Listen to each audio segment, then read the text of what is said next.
Let's kick off this section with Friday's Independent. And Britain is a liberal-minded country, except for certain issues, apparently. Yes, Britain becoming more liberal-minded, but not on trans issues, survey finds. So this is actually very misleading. It's the way the question was framed, and where you had 37% of the public held liberal views in 2005 in terms of different type of marriage structures, and now that's increased to 63%. So this is by the British Social Attitudes. But they're saying at the same time that over the past 3 years, hostility towards transgender people has increased. 64% describing themselves not prejudiced, and it's declined by 18% since 2019. Now, the reason why I would say this has happened is it's not that people are against trans people at all, but they have realised that there is a conflict of rights. Also, what we define as trans people have changed over the last however many years, because it used to be people with, you know, who gender dysphoria, transsexuals.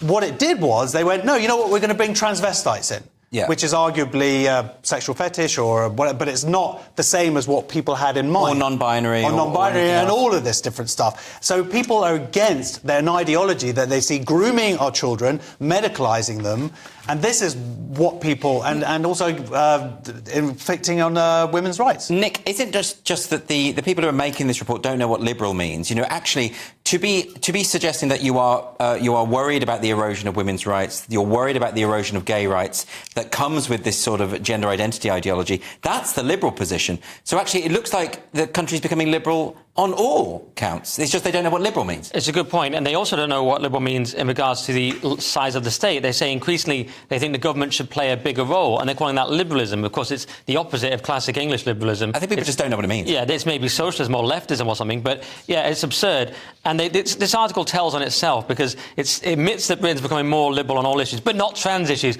Oh, why is that? Well, obviously there's a problem, isn't there? And it's because people, just 30% think that people should be able to change the sex on their birth certificate, which used to be 53%, but people have become more aware of the issue and the problems, so of course people don't like it. And the article just reveals itself. The thing they do get right is that state intervention amongst Conservatives is up and the sort of Thatcherite opinion is down, and that is correct. And they also point out that basically that working class people have much more of a problem than middle class people, and of course they do because they're most affected by it.